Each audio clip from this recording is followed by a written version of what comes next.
Où va et que devient ce que nous mangeons? Luc commence son repas dans la bouche. On a l'action des dents et l'action de la salive.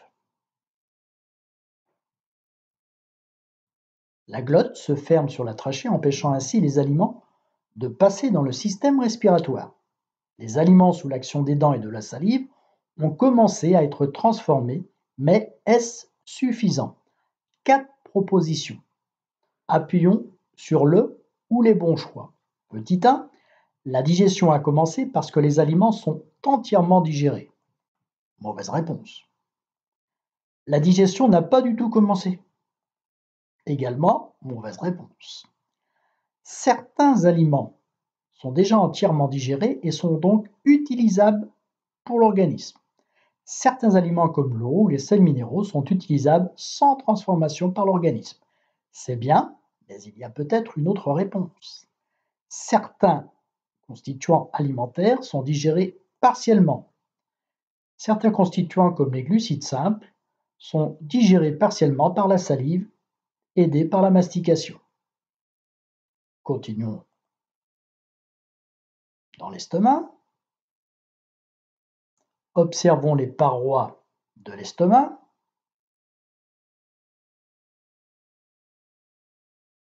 Les muscles de la paroi de l'estomac se contractent et les glandes digestives déversent du suc gastrique très acide sur les aliments.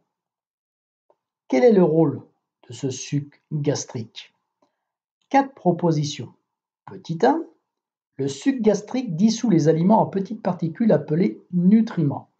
Réponse partielle, c'est le contenu du suc gastrique qui dissout les aliments en petites particules.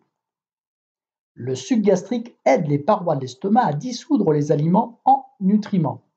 Réponse à corriger. Le suc gastrique contient des enzymes qui décomposent les aliments en particules plus fines appelées nutriments et les contractions de la paroi de l'estomac aident à cette décomposition. Troisièmement, le suc gastrique contient des enzymes qui décomposent les aliments en particules plus fines appelées nutriments.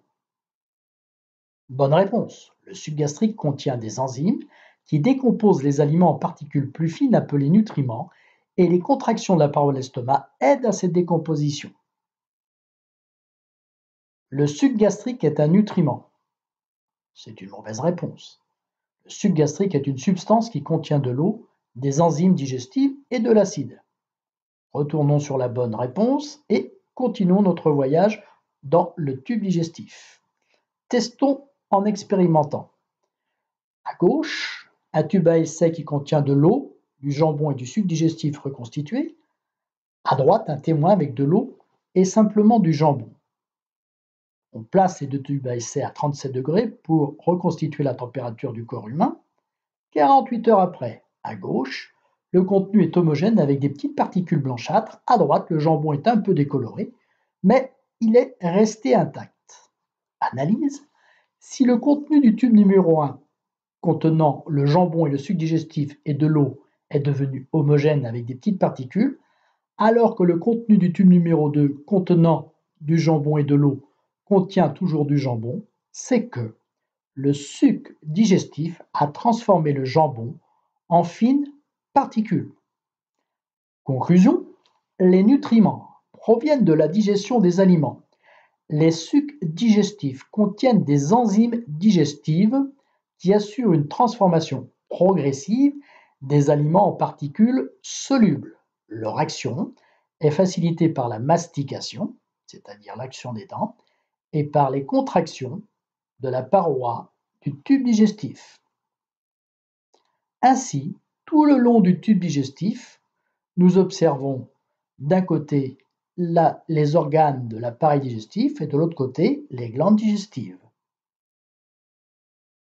Observons.